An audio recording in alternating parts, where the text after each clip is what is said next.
Last time on Dragon Ball Z. So he's being kidnapped. Snack attack me. Goku, what are we gonna do with you? What is the dead zone? Where is my power pole? What is going on here? Blah blah blah blah blah. You guys confused? Yep.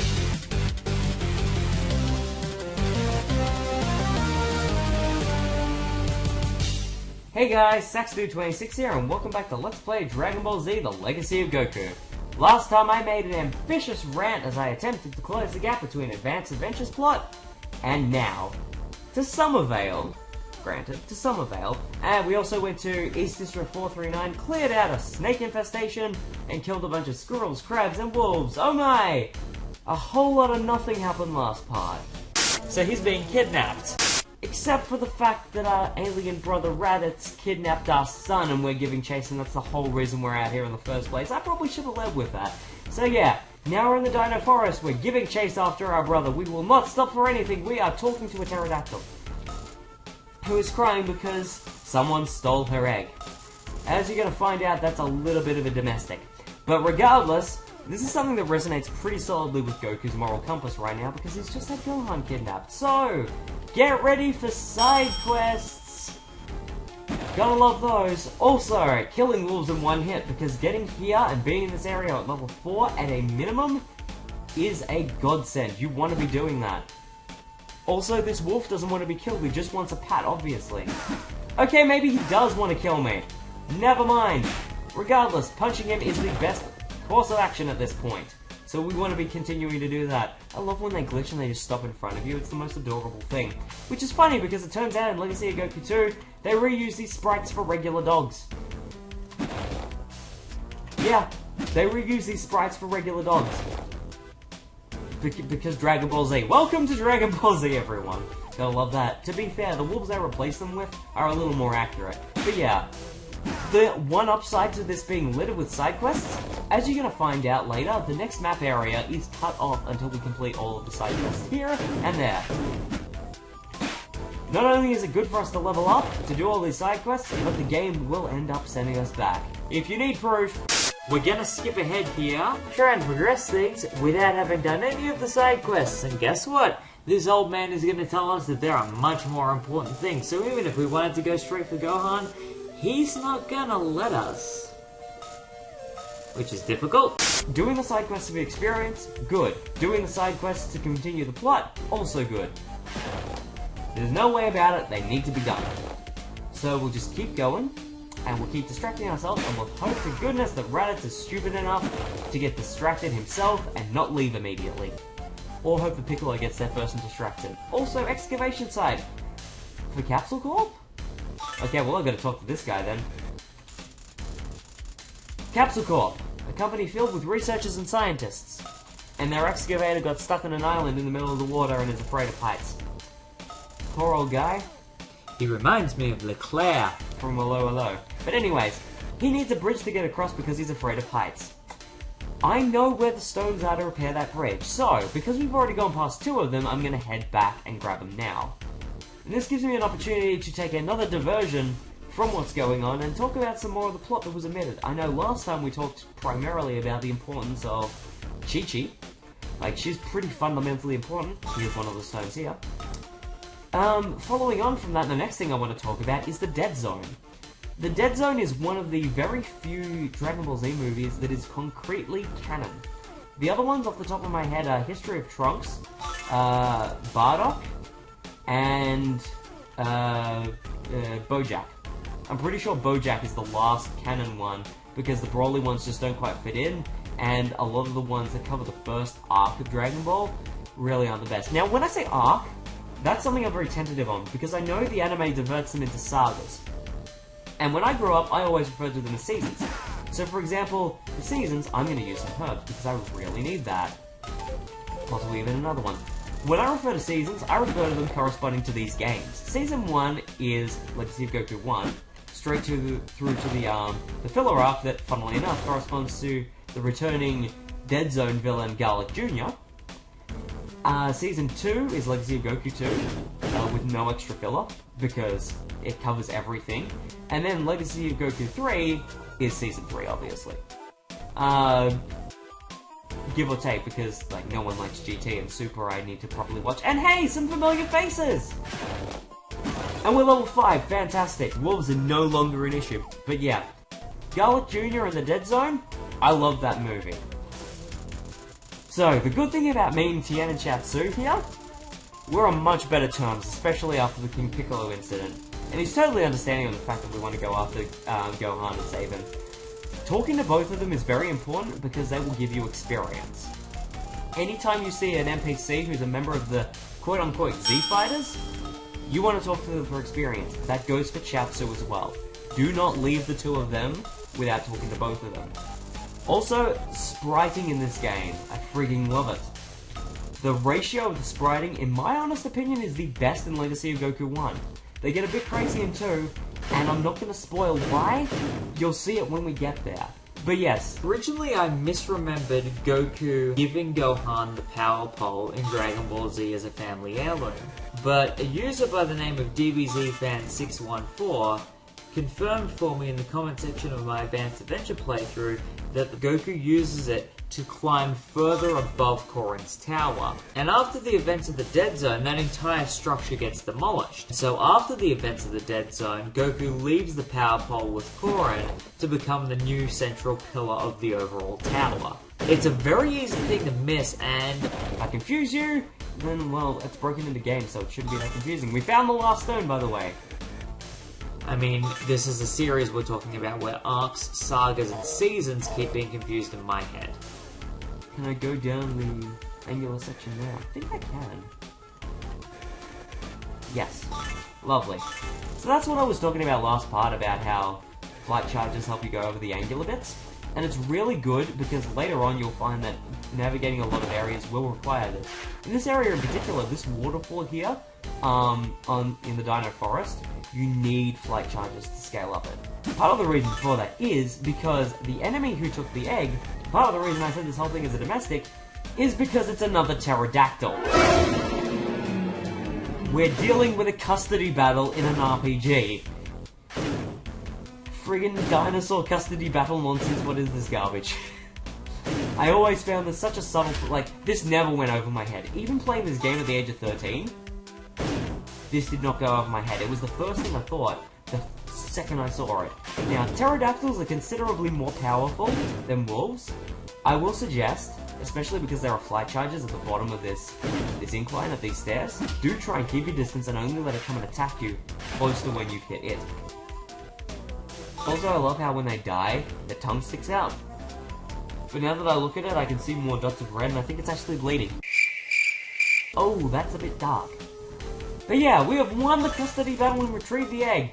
Wow, that's, you could take this to a court of law and sort out these problems professionally. Oh, whatever. Goku's totally a... No, Goku is not a lawyer. Goku should never be a lawyer. He never went to school! Evolution doesn't count! Anyway, Dead Zone, Power Pole... Probably one of the next things I will elaborate on is the fact that most of the movie takes place on Kami's Lookout, which is mentioned low-key at the very end of Advanced Adventure as being on top of Korin's tower. Kami is really important to plot, and we haven't even met him yet. We will meet him in this game, believe you me. So don't worry, we will get to him eventually. With that, we've put all of the stones in the bridge space. For that, we get some herbs, we get some experience, and we level up. Plus, for specifically doing this quest, our speed increases. Speed increases are done for completing either certain side quests or completing blocks of side quests. I'm pretty sure it might actually be once you complete all the side quests in a map area, because I'm pretty sure we get another speed boost in the next area. Regardless, this area, Dino Forest, is just a... Oh wait, no, it wouldn't be because we haven't handed up the egg yet. Never mind! Shooting myself in the foot! Someone make a Marleone count, never mind Krillin. What?! So we hand back the egg, and now she's incredibly possessive. That's what we get for breaking up a custody battle. I do wonder if anyone's brought that up before, it's just the concept of it's weird. Like, it feels like it's mentioned. Anyway, I sense a powerful presence across this river. Well, what is it then? Behold! the first Tyrannosaurus in the game. He's kind of stumpy, he looks like a Triceratops. But this isn't meant to be a Tyrannosaurus. Pretty big staple in the Dragon Ball Z universe. I mean, there is a very iconic moment in Dragon Ball Z in the first season where one of the main characters is running away from one. It's Gohan. Dealing with the Tyrannosaurus is very important. You need to space out your attacks and smack him right in the schnoz. You need to space this out, fly past him, get a flight charge, stay in line with his nose, and keep doing that. I would actually advise, once you kill him, stand in front of him because he looks like a couch. Once you defeat him, if you kill another Tyrannosaurus, that will easily get you to level 7. You don't need to be at level 7 to get to the next area, and a lot of the other side quests will help you anyway, but I always like going back to fight a second one just to get that extra experience. Because of the sake of time, I'm actually going to leave it, and I'm going to focus on the forest village. Because there are a lot of side quests going on here with a lot of subplot over unnecessary NPCs. Not unnecessary, but unimportant NPCs.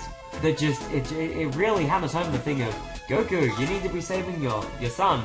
But, like, there's an old man in a hut who's just like, guess what? So let's go talk to generic boy number 1, who's waiting for Sue to turn up.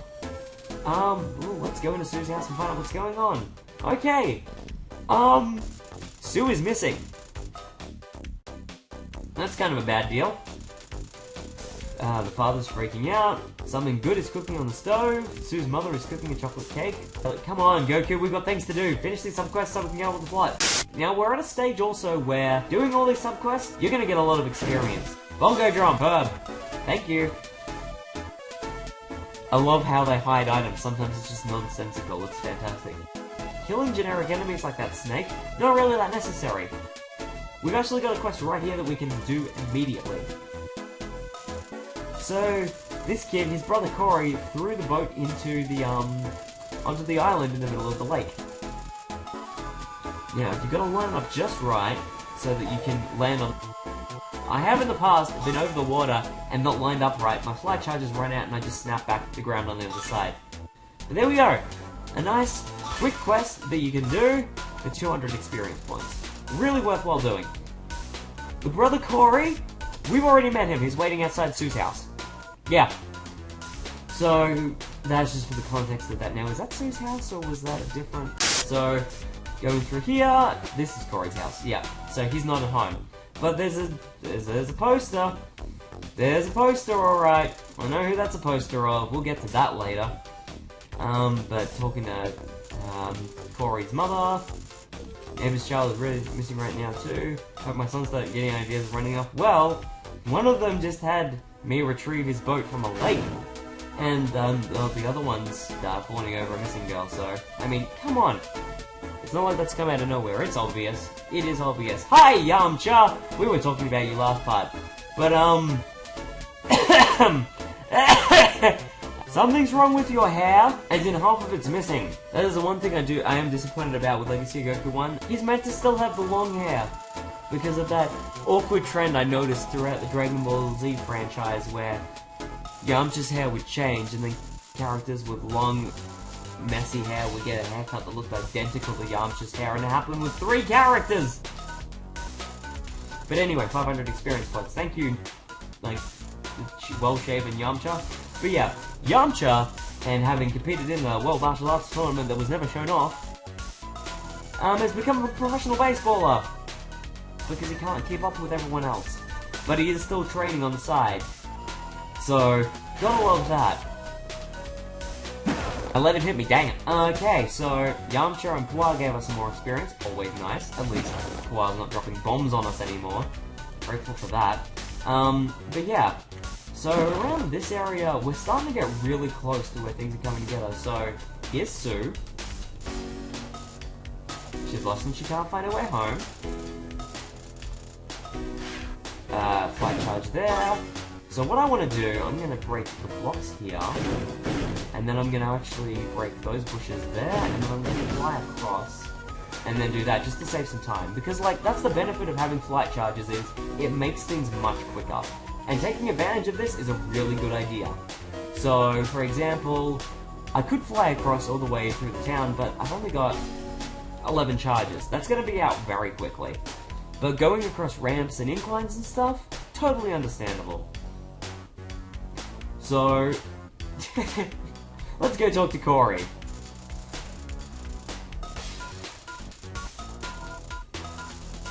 I'm glad they actually clarified that, we saved his... Oh, he's getting jealous. Now, is Sue gonna stay home? No, I need to actually specifically talk with her father. Yep. There we go. No problem. Yep. 500 experience points. Have we heard of the wise old man? I know of him. Fist of the North Star? I wonder if that's a reference. I really do wonder. Oh, dang it, Sue! You pinned me on your father, and that's awkward. So, Corey's still not feeling that great. And, well, Goku sees right through it. See, I told ya! It registers very obviously. Even Goku didn't see it, and he thinks with his stomach. I mean, to be fair, okay, I know the joke is overplayed, and I love Dragon Ball Z Abridged, but Goku is only about 40% stupid. He's not 80% stupid, but he's not the brightest bulb in the crayon box. But yeah, Goku is still pretty in tune with things, and I feel like the dialogue they chose for this really does illustrate that, which is why I really do love Legacy of Goku. I feel like every dialogue choice is in character, even if the plot decides to just take a beeline for being weird.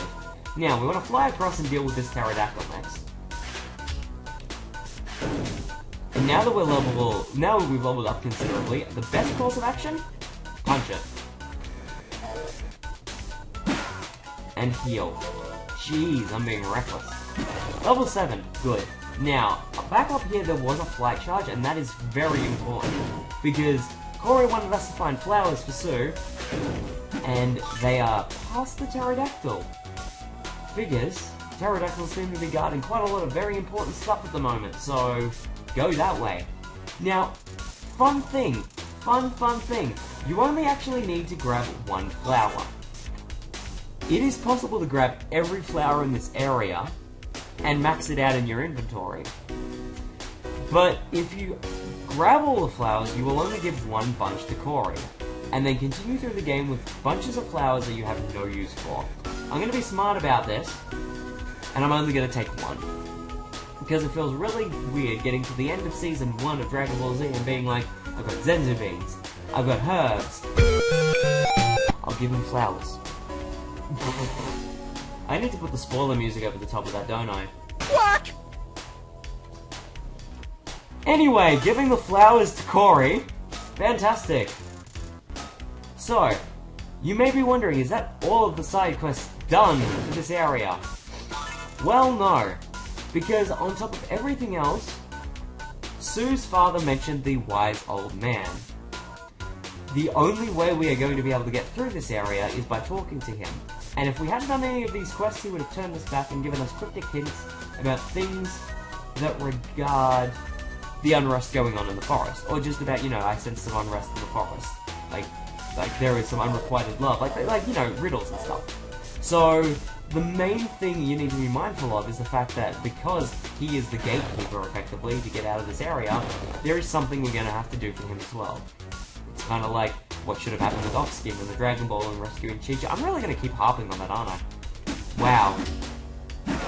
I'm a bitter person for Ox-King's sake. Anyway, getting on with things. Jeez. So we've got one major thing left to do. And it's this way. Past these blocks. There's a kitty cat who needs rescuing.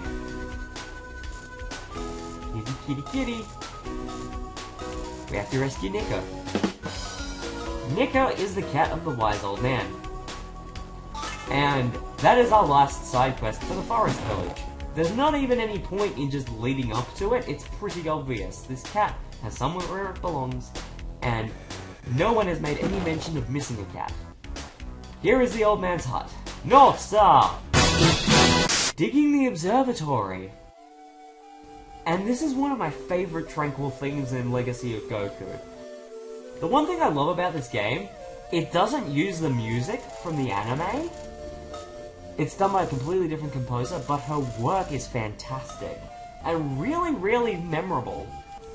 So, the old man says, the forest is at peace and I sense gratitude from the forest for your efforts. The old man knows who we are, and the exit is behind him through the skull. Now, before we leave, he teaches us a new energy attack. The Solar Flare. This is where the plot starts to get a little bit dumb. I'm grateful for having the ability, and now we can switch between them using L, but it's friggin' weird that we just learned it from some strange old man. Regardless, with the Forest of Peace, Goku can finally reach his brother at the Impact Crater. Will he be able to rescue his son? Find out in the next exciting episode of Dragon Ball Z.